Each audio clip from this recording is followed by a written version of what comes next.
Welcome to Geo Academy. Today I will teach you basics of tense.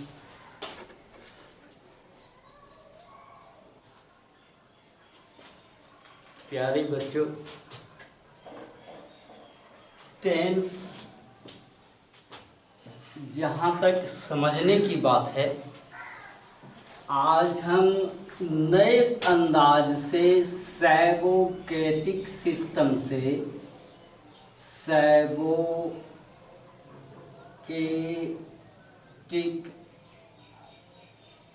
System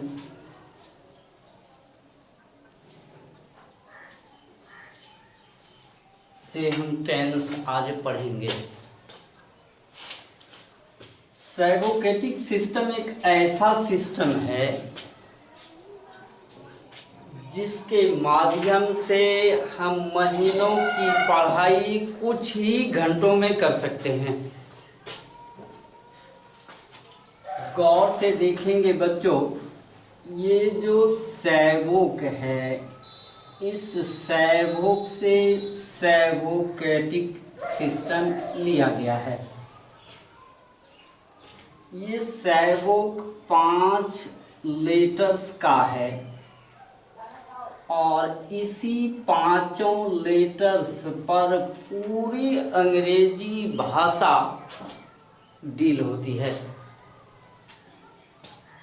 शुरू से लेकर आज तक जितने भी सेंटेंसेस राइटर्स ने लिखे हैं, ये सारे सेंटेंसेस इस पर आता है। आज हम देखेंगे इस सैगोग के अंदर टेंस कैसे आता है। तो टेंस समझने के लिए हम इस सैगोग से 3 लेटर एस, ए और वी निकाल लिए। First step. अब एस का मतलब, एस स्टैंड्स फॉर सब्जेक्ट।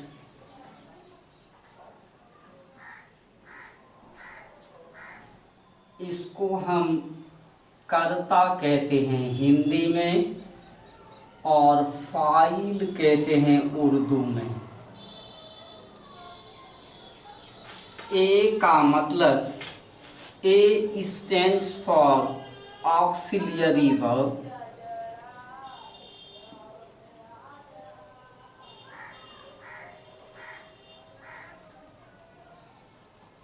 इसको हम हिंदी में सहायक क्रिया कहते हैं।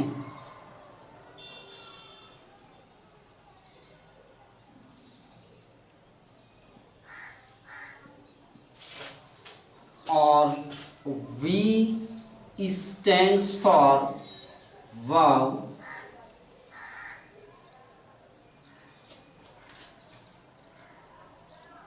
वर्ब को हिंदी में क्रिया कहते हैं और उर्दू में फेल कहते हैं।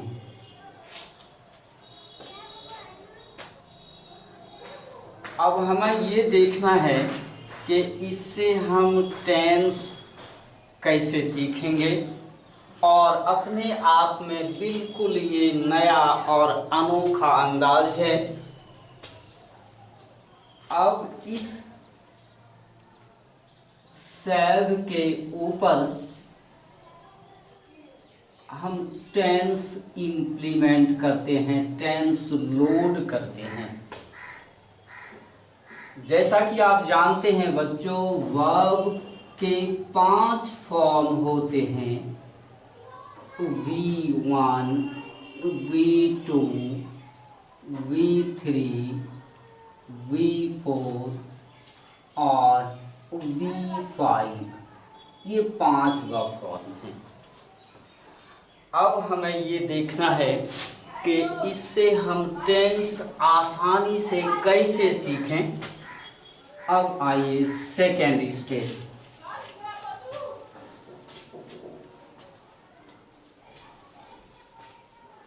इस सैग के ऊपर यहाँ वर्ब फॉर्म में 1 2 3 4 5 लिखा, यानी V1 verb form 1, verb form 2, verb form 3, verb form 4 and verb form 5, यानी 12,345 हो गया। अब आइए थर्ड स्टेप में हम क्या करेंगे। सबसे पहले सब्जेक्ट और वर्ब का डायरेक्ट संबंध, direct relation between subject and verb.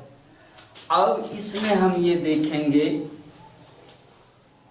कि डायरेक्ट संबंध सब्जेक्ट के साथ वर्ब का कौन कौन सा वर्ब फॉर्म अपनाता है। तो सबसे पहले सब्जेक्ट के साथ वर्ब 1 आता है, SV1, और ये आपका बन गया simple present tense, simple present tense. और हिंदी पहचान इसकी ये हो गई, हिंदी वाक्य के अंत में ता हूँ, ती हूँ, ते हो और ते हैं, इन चारों में से कोई एक रहेगा। अब इसके साथ जो सब्जेक्ट इस्तेमाल होता है, सब्जेक्ट के नीचे हमने एरो लगाया, ये एरो ये दर्शाता है कि कौन कौन सा सब्जेक्ट V1 अपनाता है। तो इसमें first person singular number, first person plural number, second person singular plural और थर्ड पर्सन प्लूरल नंबर, ये हमेशा V1 लेके आता है और ये अपने आप में 100% सही सेंटेंस फ्रेमिंग करता है। जैसे यहाँ पर आप देखें, सब्जेक्ट के नीचे एरो है और यहाँ आई, वी, यू, दे, अर्थात first person singular number, first person plural number, second person singular plural और थर्ड पर्सन प्लूरल नंबर।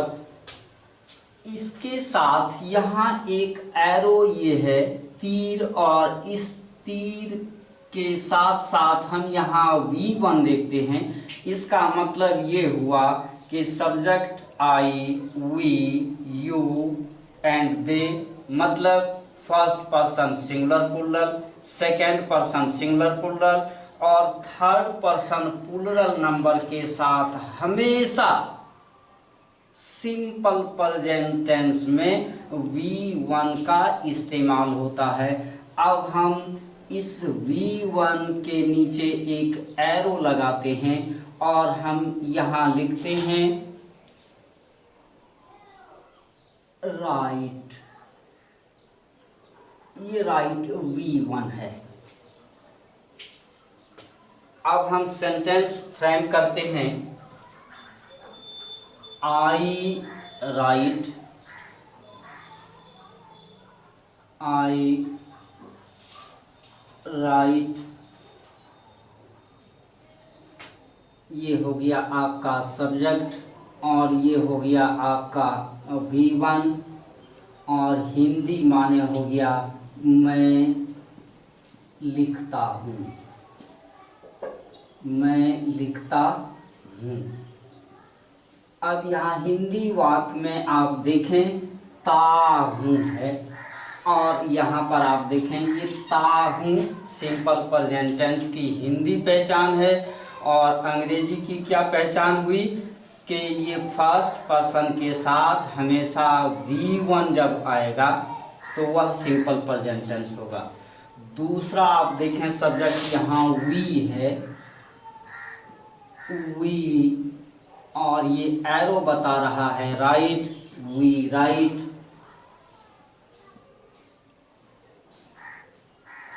हम लोग लिखते हैं, हम लोग लिखते हैं।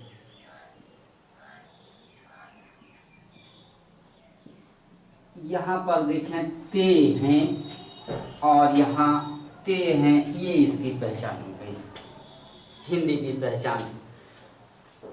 थर्ड एग्जाम्पल आप देखें, यू है यहाँ, यू,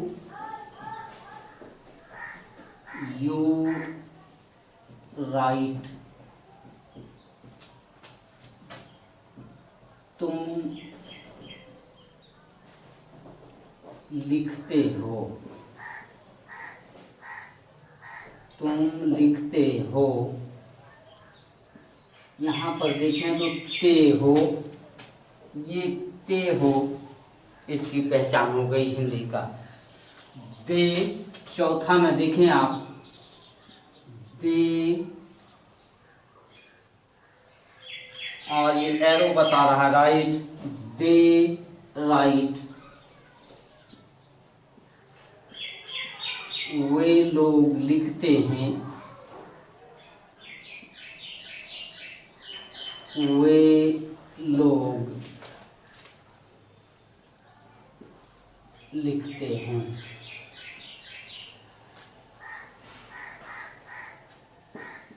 ते हैं। आप देख लीजिए कि जिस हिंदी वाक्य के अंत में ताहूं, तीहूं, ते हो और ते हैं रहेगा वह सिंपल प्रेजेंट टेंस होगा, और उसका अंग्रेजी रूपांतर सब्जेक्ट के साथ, यानी सब्जेक्ट किस प्रकार का, first person singular plural, second person singular plural और थर्ड पर्सन प्लूरल नंबर के साथ जब आप V1 का इस्तेमाल करेंगे, प्रयोग करेंगे, तो वह सिंपल प्रेजेंट टेंस बनेगा।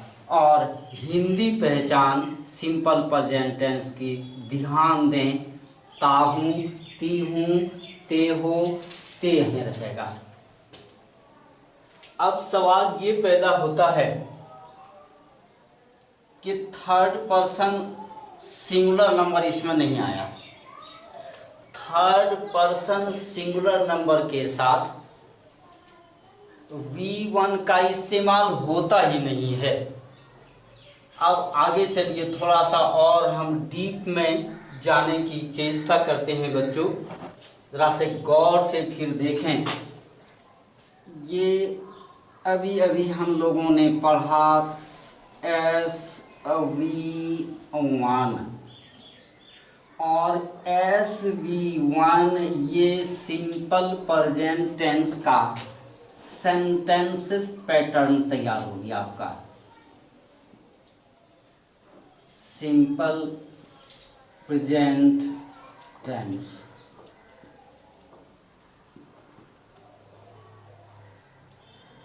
अब आप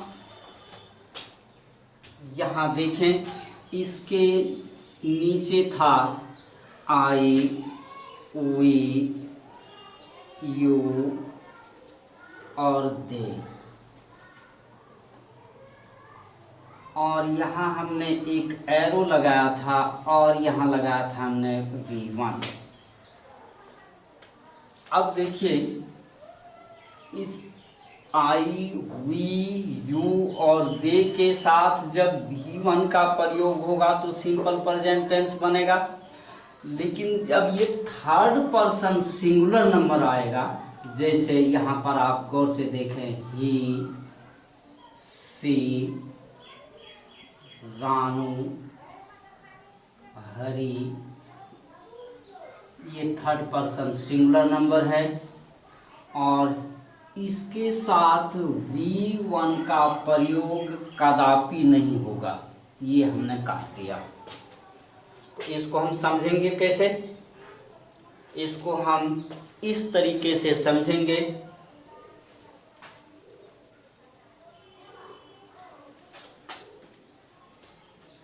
गौर करिएगा, first person singular plural, second person singular plural और थर्ड पर्सन प्लूरल नंबर के साथ हमेशा यहाँ क्या आया? V1 आया। ये प्रयोग सही है। जब हम इसके साथ V2 का प्रयोग करेंगे तो ये सिंपल पास्ट टेंस बनेगा। V3 का प्रयोग विदाउट हेल्पिंग वर्ब होता ही नहीं है, इसलिए हमने इसको लिख के बॉक्स बना दिया और इसको कट कर दिया। V4 का प्रयोग विदाउट हेल्पिंग वर्ब होता ही नहीं है, इसलिए हमने इसको बॉक्स बनाया और इसको कट कर दिया। फिर आप देखें, V5 का प्रयोग थर्ड पर्सन सिंगुलर नंबर के साथ आता है और इसमें थर्ड पर्सन सिंगुलर नंबर नहीं है, इसलिए ये V5 हमने बनाया। अब बॉक्स बनाया, बॉक्स बनाकर हमने इसको कट कर दिया। अब जरा सा गौर करिएगा बच्चों कि थर्ड पर्सन सिंगुलर नंबर के साथ हमेशा V5 का प्रयोग आएगा सिंपल प्रेजेंट टेंस में। इसको हमने इस तरीके से रेखांकित किया। अब सवाल पैदा ये होता है, ये सही और गलत प्रयोग दोनों आपके सामने आ गया। हम इसको इस तरीके से याद रख सकते हैं। यहाँ पर आप लिखें rule number 1,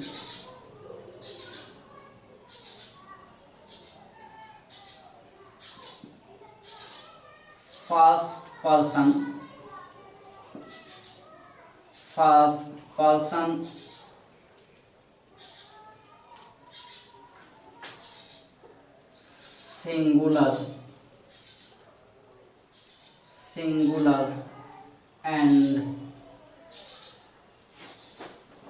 singular and plural number,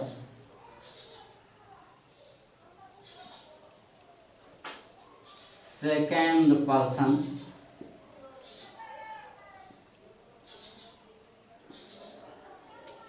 singular and plural, singular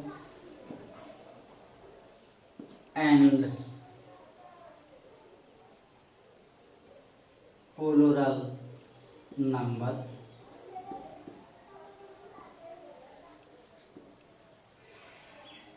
and third person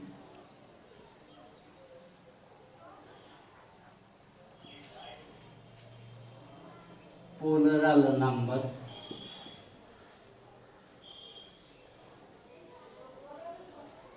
follow V1 in simple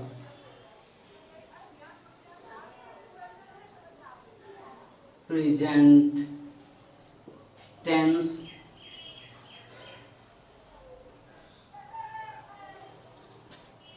whereas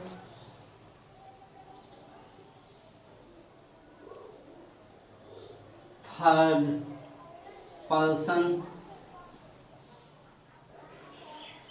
person singular number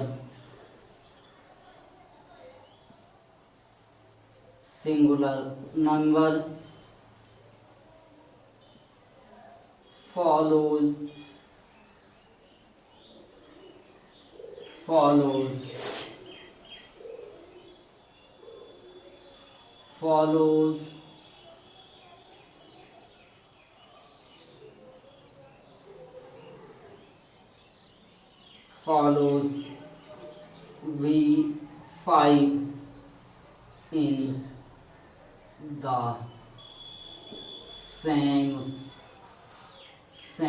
form of tense.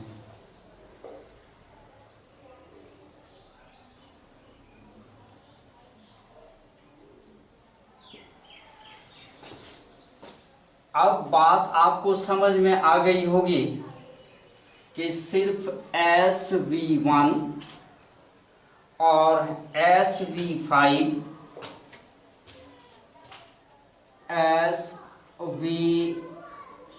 SV1 और SV5 ये दो ही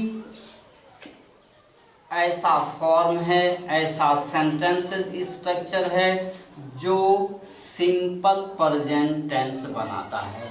और सब्जेक्ट के साथ जब V5 का प्रयोग होता है थर्ड पर्सन सिंगुलर नंबर के साथ,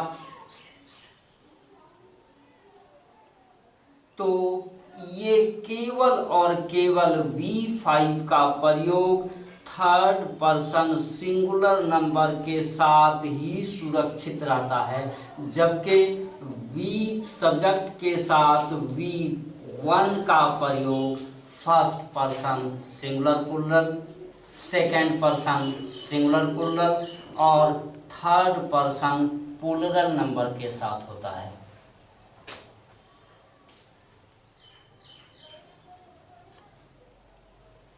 अब इसको हम आगे बढ़ाते हैं। एक बात और बच्चों जरा सा ध्यान दें, जब ये V5 का प्रयोग होता है थर्ड पर्सन सिंगुलर नंबर के साथ, तो इसकी हिंदी पहचान होती है ता है और ती है। ये केवल दो पहचान है इसकी, ता है और ती है। अब थर्ड पर्सन हम कैसे जाने कि ये थर्ड पर्सन है?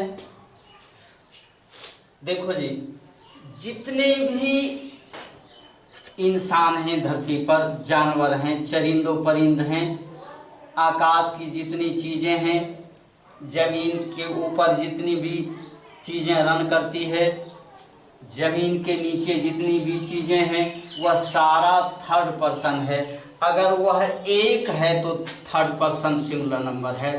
थर्ड पर्सन सिंगुलर नंबर के साथ ही केवल V5 का प्रयोग करना है।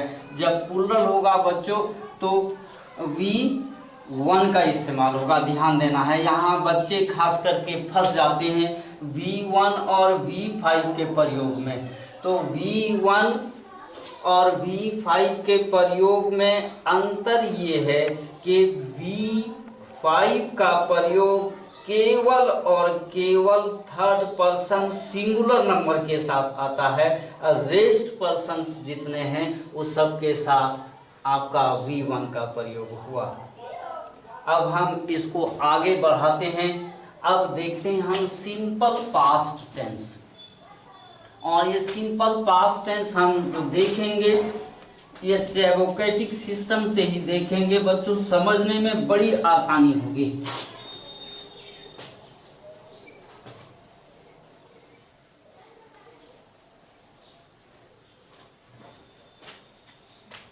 आइए देखते हैं। अब आपने पहले यहां से देखा कि सब्जेक्ट के साथ V1 का प्रयोग और V5 का प्रयोग आपने देखा। अब आइए आप,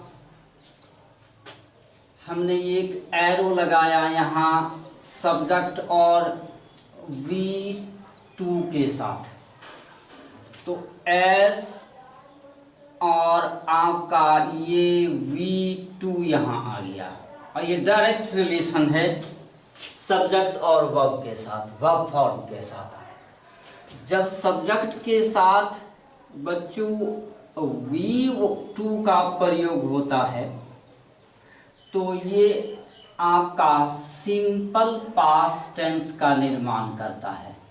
सिंपल पास्ट टेंस बन गया है, simple past tense, simple past tense बन गया। और हिंदी पहचान इसकी ये है, जरा सा गौर करिएगा, इसलिए कि हमें हिंदी से अंग्रेजी और अंग्रेजी से हिंदी बनाने की ज़रूरत होती है। कहानी, कविता, पोएम को हम समझते हैं, चूँकि हम लोग भारतीय हैं, भारतीयता होने के नाते सोच हमारी हिंदी में उभरती है और उसी सोच को हम अंग्रेजी में ट्रांसलेट करते हैं। इसलिए हिंदी टू इंग्लिश और इंग्लिश टू हिंदी दोनों की पक्की समझदारी होनी चाहिए। अगर समझदारी कच्ची होती है, समझ में नहीं आती है पूरी तरीके से, तो सेंटेंस लिखने में गलत होने की संभावना हो सकती है। इसलिए आप हिंदी पहले पहचान देखें सिंपल पास्ट टेंस का। ता, था, ती, थी, ते, थे,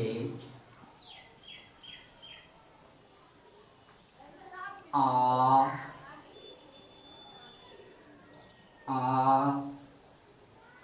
ई और ए, ये हिंदी वाक्य के अंत में रहेगा। जरा गौर से देखें, ता, था, ती, थी, ते, थे या आ, ई, ए। जैसे यहाँ पर आप देखें, लिखता था, लिखता था, यहाँ पर ता था हुआ, तो ये आपका सिंपल पास्ट टेंस हुआ, सिंपल पास्ट टेंस। यहाँ पर हमने शॉर्टली लिखा, इसी को हमने लिखा, लिखा। आप देखिएगा यहाँ आ है, ये लिखा, आ, ये हो गया आपका simple past tense, simple past tense. तो हिंदी की पहचान बड़ी सरल है। ता, था, ती, थी, ते, थे, आ, ई, ए, इनमें से कोई अगर सेंटेंस हिंदी वाक्य के अंत में अगर पहचान मिलता है तो वह सिंपल पास्ट टेंस होगा। और जब सिंपल पास्ट टेंस होगा तो उसके साथ हमेशा हमेशा V2 का ही प्रयोग होगा। V2 की जगह अगर हम दूसरा कोई भी वर्ब फॉर्म लगाते हैं तो ध्यान देना बच्चों, वह सिंपल पास्ट टेंस हो ही नहीं सकता है, और बच्चे यही गलत कर देते हैं। ये हिंदी की पहचान ता, था, ती, थी, ते, थे, आ, ई, ए, और अंग्रेजी की पहचान यह है कि किसी भी सब्जेक्ट के साथ V2 का अगर आप प्रयोग करते हैं तो वह सिंपल पास्ट टेंस बनेगा। कम ऑन दिस पॉइंट हमने सब्जेक्ट लिया I, we, you, he, she, Ranu, Ali, दे,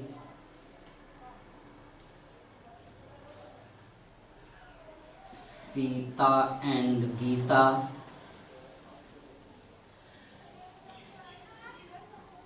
गौर करिएगा।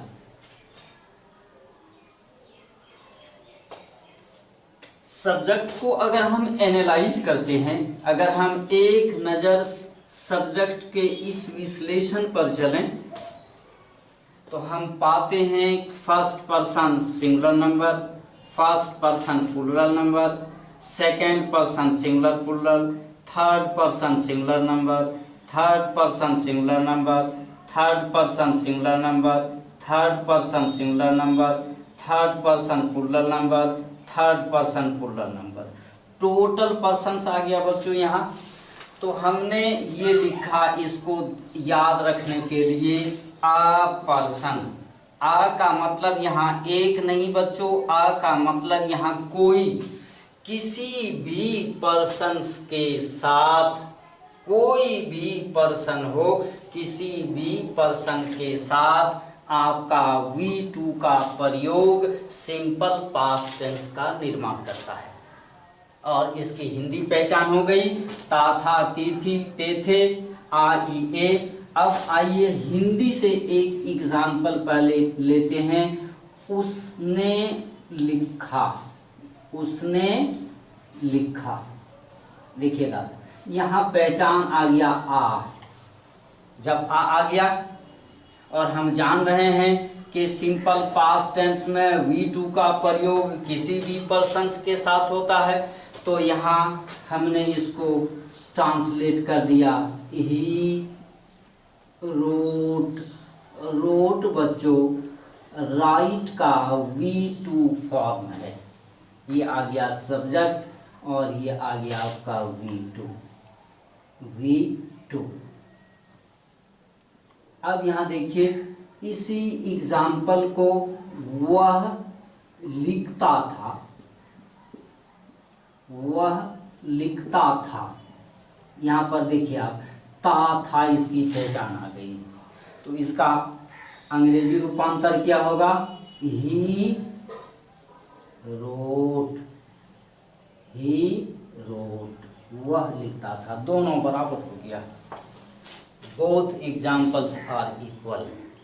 अब आप आसानी के साथ इसको समझ चुके होंगे कि सिंपल पास्ट टेंस में V2 का प्रयोग किसी भी पर्सन्स के साथ होता है। इसमें गलती होने की कोई संभावना नहीं है। अब आप हिंदी से अंग्रेजी और अंग्रेजी से हिंदी आसानी से सिंपल पास्ट टेंस को यूज कर सकते हैं। बच्चों, जो भी किताबें हैं, पोएम्स हैं, एग्जाम में देखिएगा ज़्यादातर सवालात जो हैं, ज़्यादातर जो प्रश्न पूछे जाते हैं वह सिंपल पास्ट टेंस में पूछा जाता है। तो सिंपल पास्ट टेंस को बहुत ही इत्मीनान से, बहुत ही गौर से, समझदारी के साथ आपको अध्ययन करना है। और जब आपका बेसिक पोर्शन ऑफ सेंटेंसेस सही हो जाएगा तो सेंटेंस को एनलार्ज करने में या कॉम्प्लिकेट करने में, सेंटेंस को बृहद करने में, कॉम्प्लिकेटेड सेंटेंसेस या कॉम्प्लेक्स सेंटेंस बनाने में आपको कोई दुश्वारी नहीं होगी।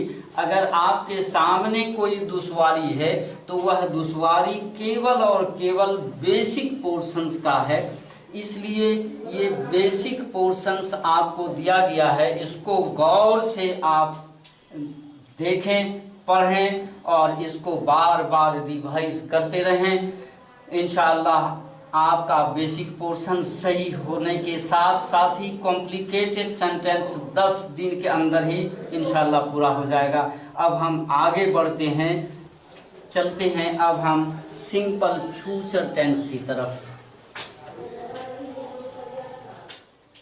अब आइए, आपने देखा सब्जेक्ट के साथ डायरेक्ट जो संबंध है, direct relation, direct relation of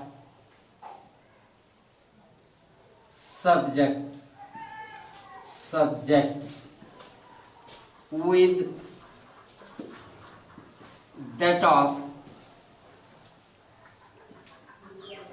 that of verb forms। इसमें हमने पाया सब्जेक्ट के साथ V1, सब्जेक्ट के साथ V5 और सब्जेक्ट के साथ V2। V1 और V5 ये सिंपल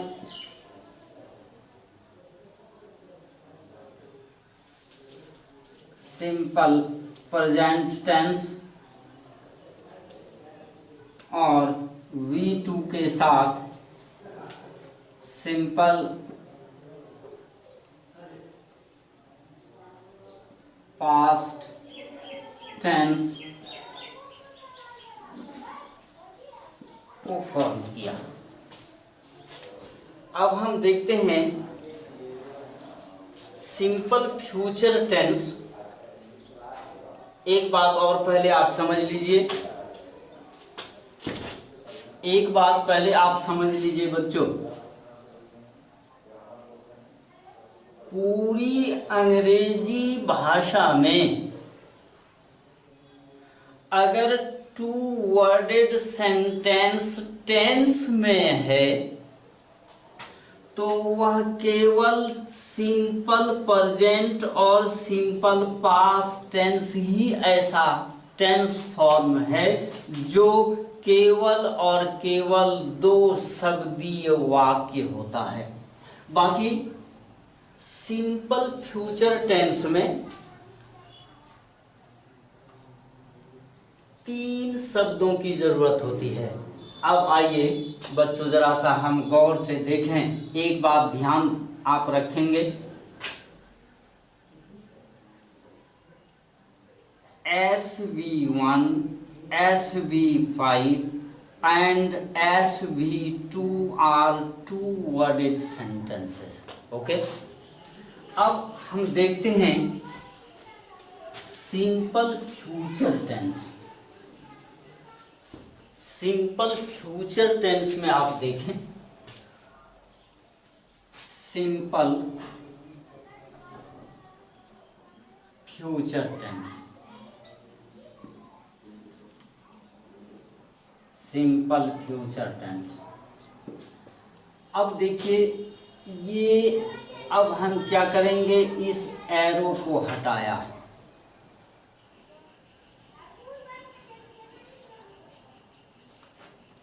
और सब्जेक्ट के साथ ऑक्सिलियरी वर्ब और फिर इस ऑक्सिलियरी वर्ब के साथ वर्ब फॉर्म का प्रयोग। इसका मतलब हो गया बच्चों एस ए, और यहाँ पर सिंपल फ्यूचर टेंस के साथ V1 का प्रयोग होगा। सिंपल फ्यूचर टेंस में ओनली 2 and 2 ऑक्सिलियरी वर्ब इस्तेमाल होता है और वह ऑक्सिलियरी वर्ब हैं विल और शैल।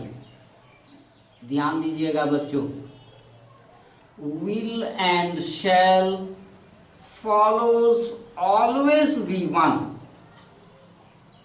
will and shall follows always V1।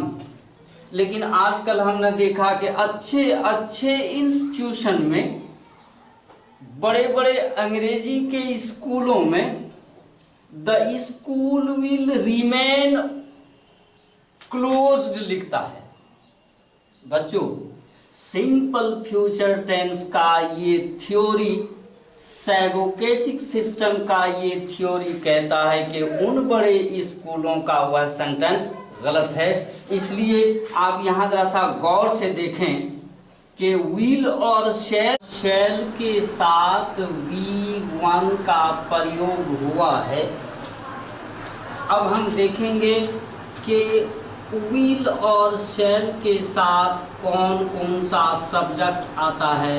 तो इसके साथ आप first person singular number, first person plural number, second person singular plural, third person singular number, third person plural number. अलगरज के विल और शैल के साथ किसी भी वर्ब फॉर्म का किसी भी third first person singular number, first person plural number, second person singular number plural number, third person singular and plural number के साथ आप विल और शैल दोनों का इस्तेमाल कर सकते हैं। यानी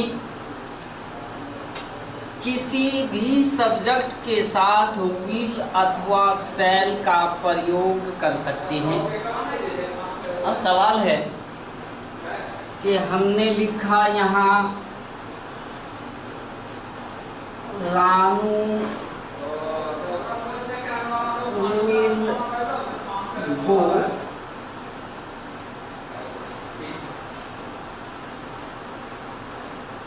रानू जाएगी, रानू जाएगी।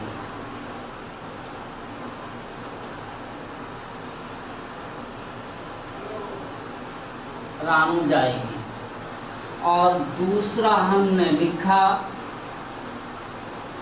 रानू शैल गो, इसका अर्थ हो गया रानू अवश्य ही जाएगी, अवश्य ही जाएगी। इसका मतलब ये हुआ कि अगर हम थर्ड पर्सन सिंगुलर नंबर के साथ या सेकेंड पर्सन सिंगुलर प्लूरल के साथ अगर हम शैल का प्रयोग करते हैं तो वहाँ एक शब्द जुड़ जाता है और वह अवश्य ही। जैसे रानू शैल गो, रानू अवश्य ही जाएगी, रानू विल गो, रानू जाएगी। इस सेंटेंस के साथ बच्चों 30% की श्योरिटी है और इस सेंटेंस के साथ 100% की श्योरिटी है। इसमें शक को शुबा की कोई गुंजाइश नहीं है और इसमें 70% शक है, बाकी 30% ही इसको सत्य माना जा सकता है। तो गौर करेंगे सिंपल फ्यूचर टेंस। अब आपको समझ में आ गया होगा कि कोई भी सब्जेक्ट हो, चाहे वह subject first person singular plural हो, सेकेंड पर्सन सिंगुलर प्लूरल हो, थर्ड पर्सन सिंगुलर प्लूरल हो, उसके साथ विल या शैल का प्रयोग हम अपने ज़रूरत के मुताबिक, जहां आपको 100% श्योरिटी दिखाना है, वहां हम शैल का प्रयोग थर्ड पर्सन सिंगुलर प्लूरल और सेकंड पर्सन सिंगुलर प्लूरल के साथ करेंगे। बाकी फर्स्ट पर्सन के साथ विल और शैल दोनों का प्रयोग होता है। और ध्यान दें बच्चों, ग्रेट ब्रिटेन की अंग्रेजी में अभी शैल का प्रयोग किया जा रहा है, लेकिन अमेरिकन अंग्रेजी में, अमेरिका में शैल का प्रयोग पूरी तरीके से बंद कर दिया है। वहां अब शैल की जगह केवल विल का प्रयोग होता है। जब आपको कभी अमेरिका जाने की जरूरत पड़े तो ध्यान दीजिएगा बच्चों मेरे, प्यारे प्यारे बच्चों मेरे, कि आप शैल की जगह विल का प्रयोग करेंगे। और ग्रेट ब्रिटेन जाने की जरूरत पड़े, या अल्लाह करे जल्दी पहुंचाए आपको, तो वहां शैल और विल दोनों का प्रयोग किया जा सकता है। अब आप ये देखें कि सिंपल फ्यूचर टेंस की हिंदी जो पहचान हुई, अब हम सेंटेंस के अंत में ही दिखा देते हैं आपको। यहाँ गी है और यहाँ गी है। इसका मतलब सिंपल फ्यूचर टेंस की हिंदी पहचान आपका हो गया गा, गी और गे। ये हिंदी वाक्य के अंत में रहेगा। और उसका अंग्रेजी रूपांतर क्या होगा? पहले आप सब्जेक्ट लेंगे, उसके बाद विल या शैल अपने ज़रूरत के मुताबिक लेंगे और उसके साथ V1 का प्रयोग करेंगे। आप यहाँ उदाहरण देख लें।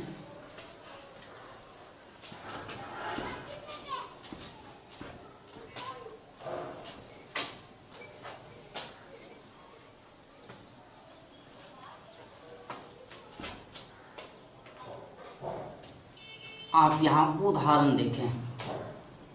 आई शैल गो,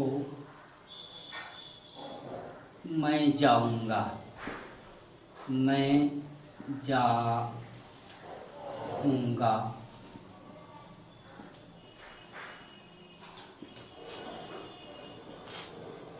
He will go,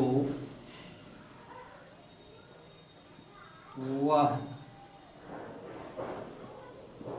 जाएगा।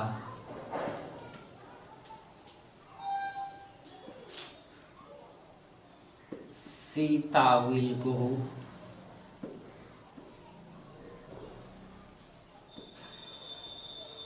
सीता जाएगी।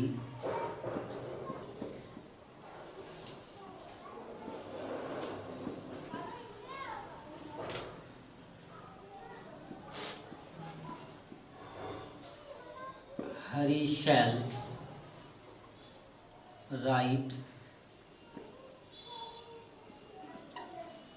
हरी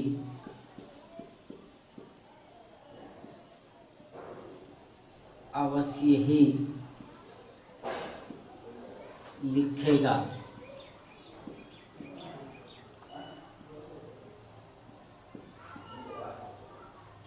गौर करिएगा, गा, गी और गे ये हिंदी की पहचान हो गई। और आपका ये सिंपल प्रेजेंट टेंस का सेंटेंस बिल्कुल फ्रेम हो गया। अब यहाँ किसी तरह की कोई दिक्कत नहीं। अब मैंने जो पहले कहा कि अच्छे अच्छे इंस्टीट्यूशंस में हमने देखा, नाम तो मैं नहीं लूँगा, लेकिन सवाल ये है कि स्कूल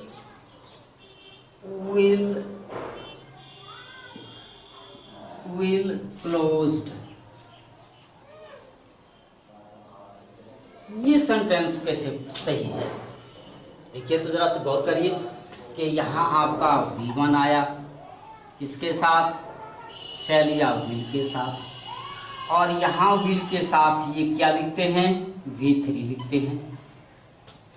बच्चों ये नियम ये है कि अंग्रेजी के सेंटेंसेस में हमारे पूर्वजों ने, हमारे ग्रामेरियन ने जो एक बार इस्तेमाल कर लिया उसकी जगह दूसरा इस्तेमाल नहीं होता है। दूसरा इस्तेमाल होगा लेकिन इसका कुछ रूप बदलेगा, यहाँ विदाउट कुछ लिखे। अब जैसे अगर हम ये लिखें the school will remain be closed, चलेगा। स्कूल विल बी क्लोज्ड, चलेगा।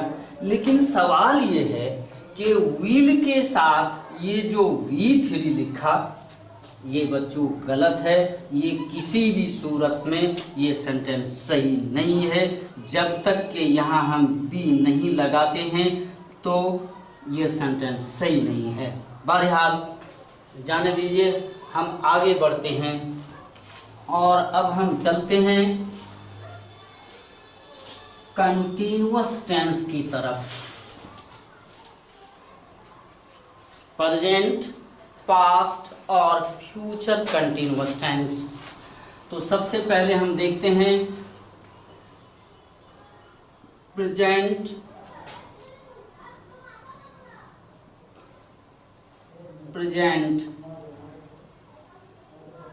Continuous tense.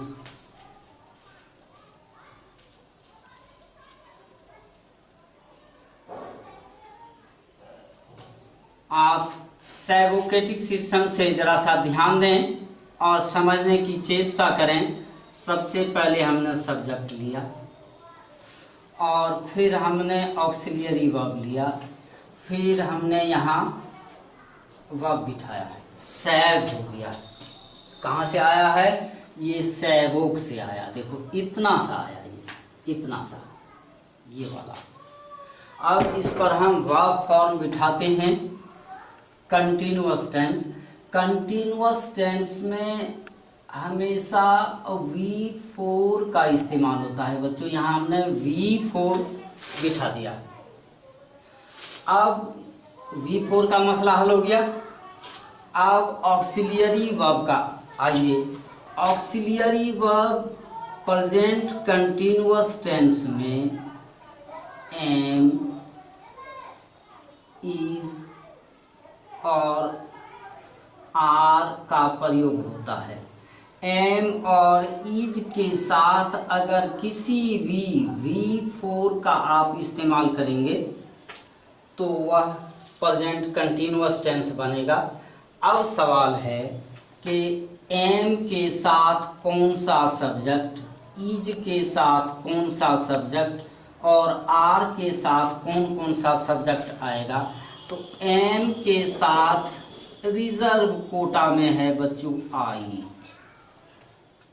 इज के साथ थर्ड पर्सन सिंगुलर नंबर, जैसे यहाँ पर हमने लिया ही, सी और रानू, ये ले लिया।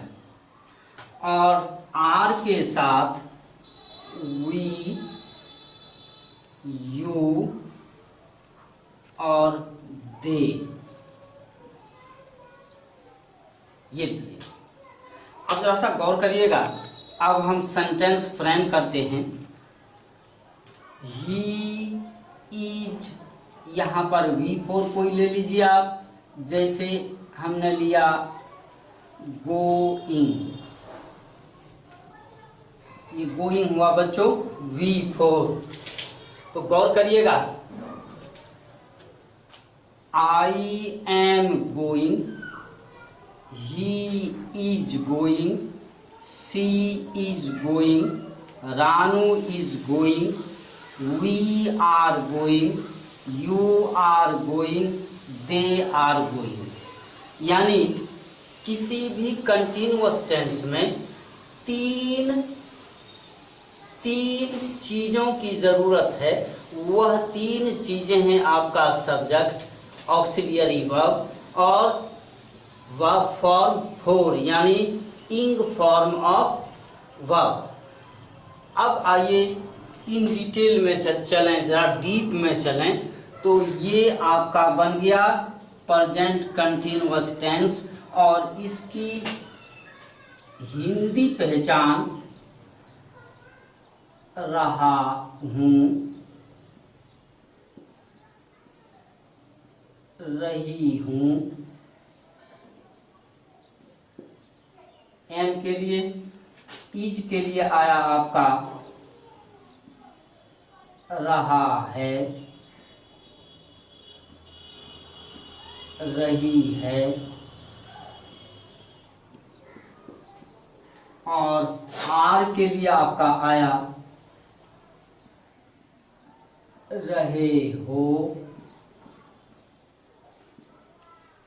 रहे हैं। अब आइए जरा गौर करिएगा। अगर इस कंडीशन में जो कंडीशन आप देख रहे हैं V1, V2, V5 का प्रयोग करते हैं तो गलत है। V3 का प्रयोग पैसिव वॉइस में होता है। जरा सा गौर करिएगा। किसी लड़के ने लिखा आई एम गो, किसी ने लिखा ही इज गो, किसी ने लिखा यू आर गो। तो ये तीनों एग्जाम्पल तीनों सेंटेंस बच्चों ये गलत है। अब कहो कैसे, कैसे गलत है? तो गलत इस तरीके से है कि एम के साथ हम अगर V4 का प्रयोग करते हैं तो वह कंटिन्यूअस टेंस बनता है। इज के साथ V4 का प्रयोग करते हैं तो कंटिन्यूअस टेंस बनता है। और आर के साथ अगर हम V4 का प्रयोग करते हैं तो कंटिन्यूअस टेंस का प्रयोग होता है, सॉरी कंटिन्यूअस टेंस बनता है। जब यहाँ V4 का प्रयोग है और यहाँ उस लड़के ने लिखा V1, किसी दूसरे लड़के ने लिखा V1, किसी तीसरे ने लिखा V1, अर्थात ये सेंटेंस गलत है। और सैवोकेटिक सिस्टम आपको हमेशा और हमेशा सेंटेंस स्ट्रक्चर का सत्यता की ओर ले जाता है और गलती से बचाता है। इस पैटर्न को आप याद रखें, ये आपका हमेशा सही है। और इसकी जगह अगर हम V1, V2 और V5 का लिखते हैं तो प्रयोग आपका गलत होगा। जैसा कि यहाँ लिख के हमने काटा है बच्चों, ये हमेशा गलत है, किसी भी सूरत में ये सही नहीं है। आगे चलिए। अब V4 बनाने के कुछ नियम हैं बच्चों, V4 बनाने के नियम हैं और उस नियम को हम जरा समझते हैं। नियम क्या है? V4 बनाने के नियम।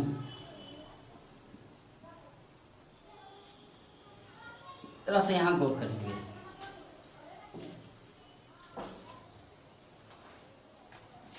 जैसे यहां एक नंबर में राइट है, अंत में ये ई है, आप देख रहे हैं। अब इसमें हम ING जोड़े, ING। अब ये हो गया राइटिंग। यहाँ पर एक चेंजिंग आप देखते हैं बच्चों कि ये ई का ओमिशन हो गया, ई को विलुप्त कर दिया गया, ओमिट कर दिया गया, विलुप्त किया गया।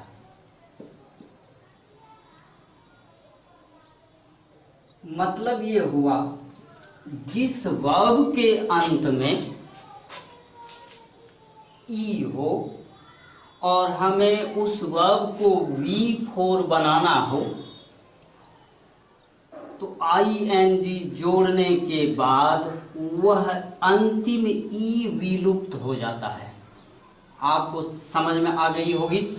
और हमने यहाँ लिख भी दिया, ई को विलुप्त कर दिया गया। जहां भी जिस वर्ब के साथ अंत में ई हो, जब हम उसको V4 बनाएंगे तो वह ई विलुप्त होगा। अब किसी लड़के ने लिखा राइटिंग इस तरीके से लिखा, ये बच्चों गलत हो गया। ये हुआ नियम नंबर 1। अब आपको पूरी तरीके से समझ में आ गई होगी। अब आइए नियम number 2।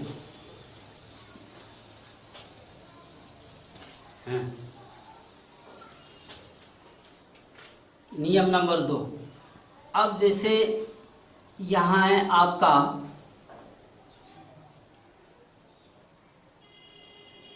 Set, SET, set V1। अब इसको V4 बनाना है तो हमने जोड़ा यहाँ पर ING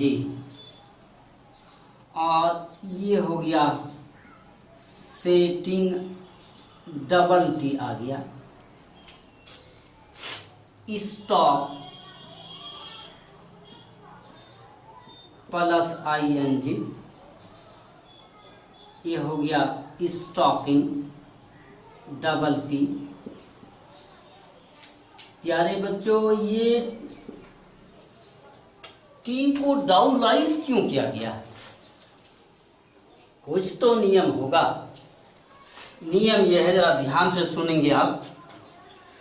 जिस वर्ब का अंतिम लेटर कॉन्सोनेंट हो, जरा गौर से सुनिएगा, जिस वर्ब का अंतिम लेटर कॉन्सोनेंट हो और उसके पहले सिंगल वावेल हो,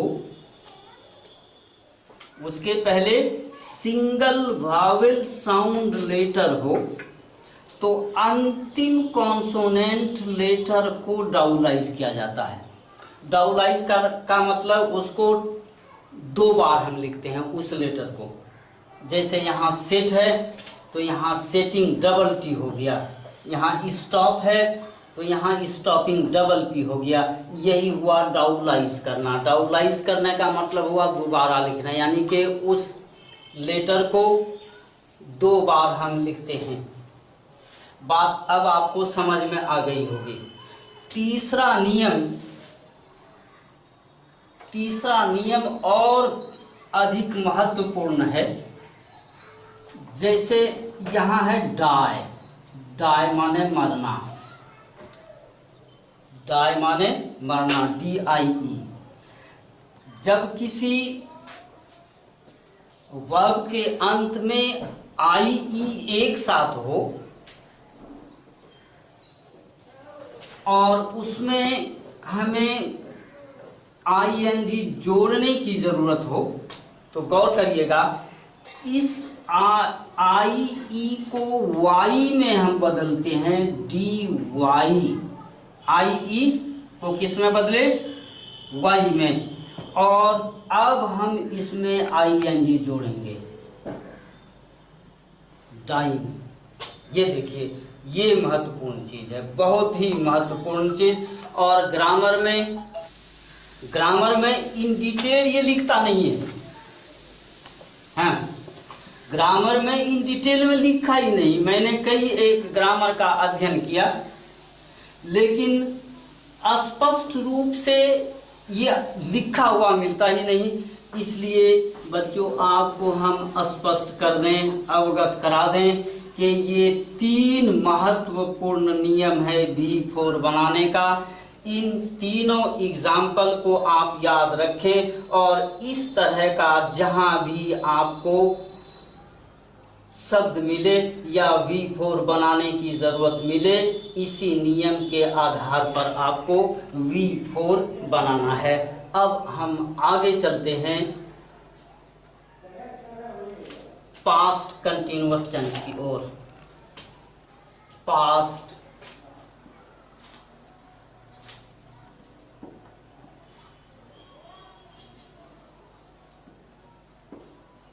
continuous tense.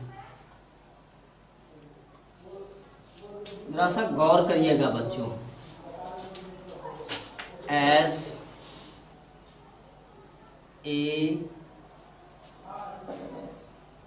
V4 auxiliary verb was और were। गौर करिएगा, इसके साथ हमेशा V1 का प्रयोग, V4 का प्रयोग। जब was और were के साथ V4 का प्रयोग होगा तो वह पास्ट कंटिन्यूअस टेंस का निर्माण करेगा।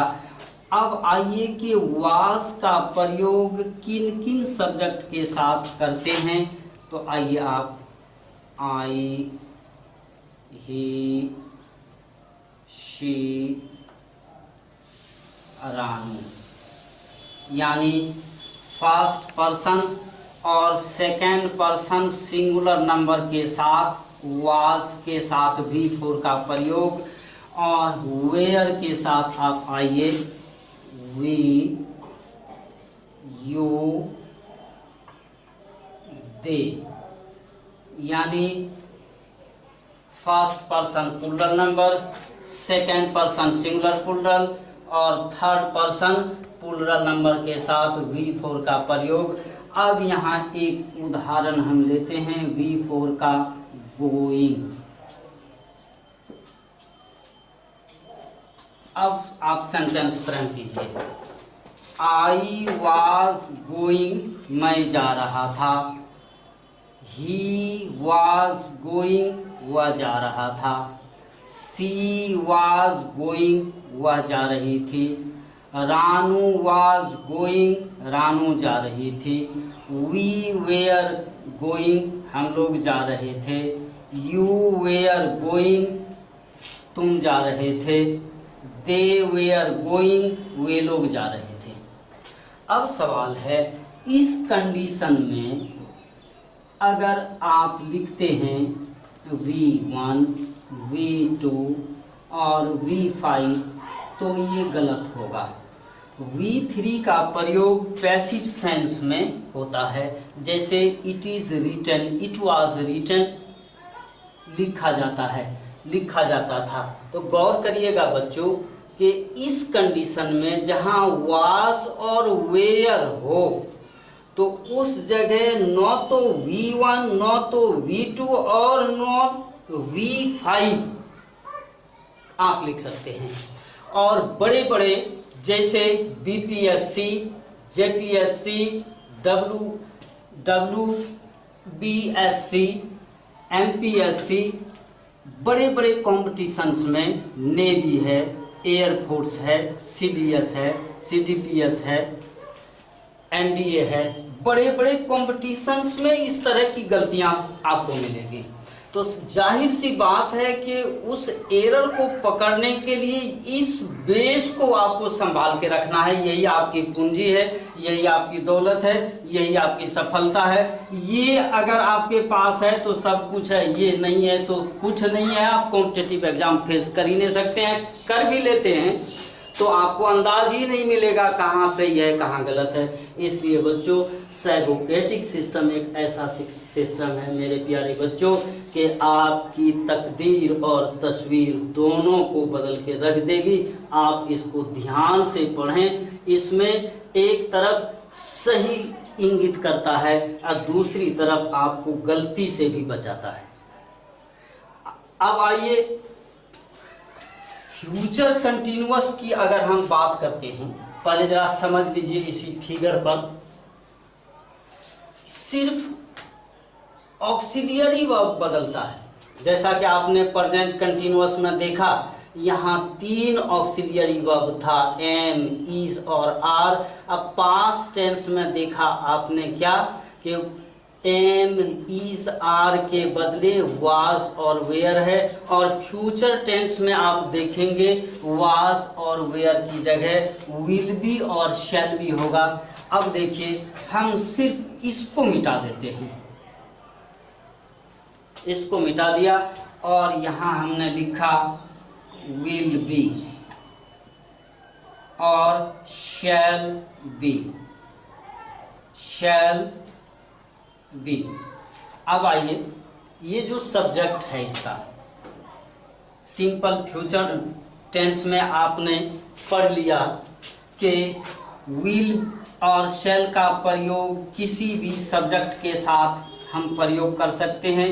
तो यहाँ आप लिख दीजिए अ सब्जेक्ट। अ सब्जेक्ट का मतलब हो गया बच्चों कोई भी सब्जेक्ट, या अ पर्सन आप लिख दीजिए, किसी भी पर्सन को विल और शैल के साथ आप इस्तेमाल कर सकते हैं। तो यहाँ जो ये बी है, रसा गौर करिएगा, ये पास्ट हट गया और इसकी जगह क्या बैठ गया, फ्यूचर।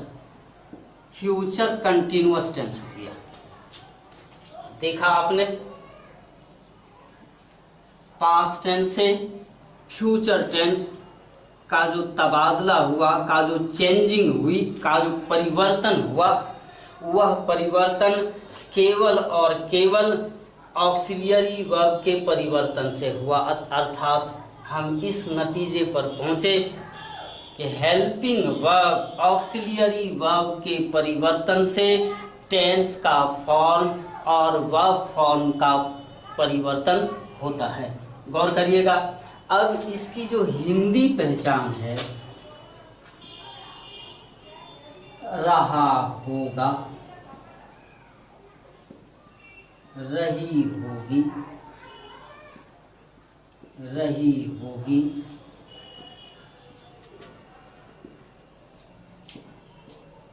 रहे होगे और रहे होंगे।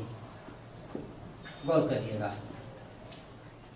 सिंपल फ्यूचर टेंस में सिर्फ गा गी गे था। गौर करिएगा बच्चों, इसमें भी गा है, गी है, गे है, लेकिन ये रहा के साथ है। गौर करिएगा, नहीं तो फिर आप फंस जाएंगे टेंस की पहचान में।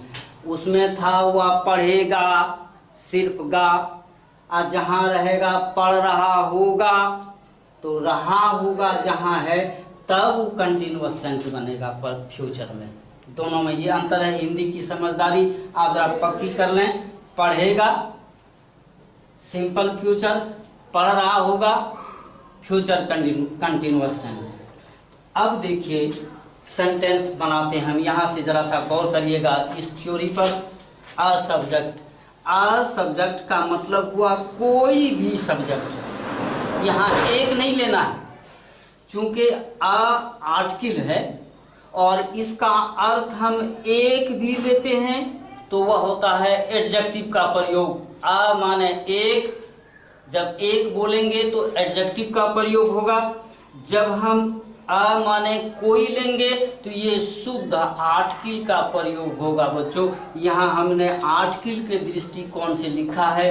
आ सब्जेक्ट का मतलब क्या हुआ, कोई भी subject.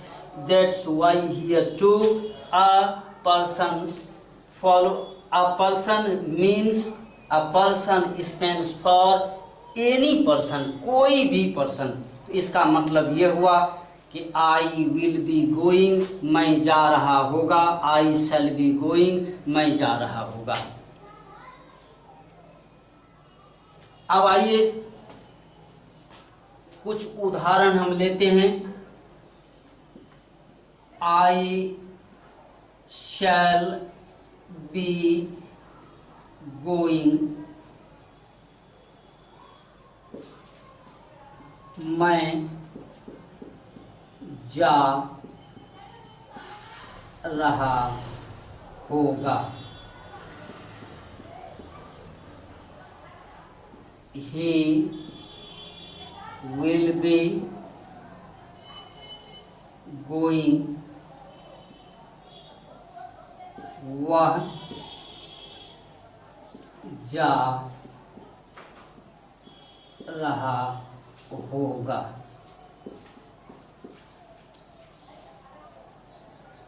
They will be going, वे लोग जा रहे होंगे। गौर करिएगा, subject auxiliary verb V4, subject auxiliary verb V4। अलगरज अभी तक अंग्रेजी भाषा के जितने भी सेंटेंसेस लिखे गए हैं, चाहे वह अखबार हो, मैगजीन हो या बड़ी बड़ी ग्रंथ हो, टोटल का जन्म सैबुक से हुआ है। आगे की चर्चा हम बाद में करेंगे बच्चों, तब तक आप यहाँ इतनी तैयारी कर लें। ज़्यादा होना भी ठीक नहीं है, अनपढ़ हो सकती है, यहाँ पक्की कर लें। कल इंशाअल्लाह इससे हम आगे करेंगे। 6 फॉर्म रह गया और 6 फॉर्म आपने पढ़ लिया। इसको देखते रहिएगा और जहाँ पर समझदारी में कमी पड़े आप कमेंट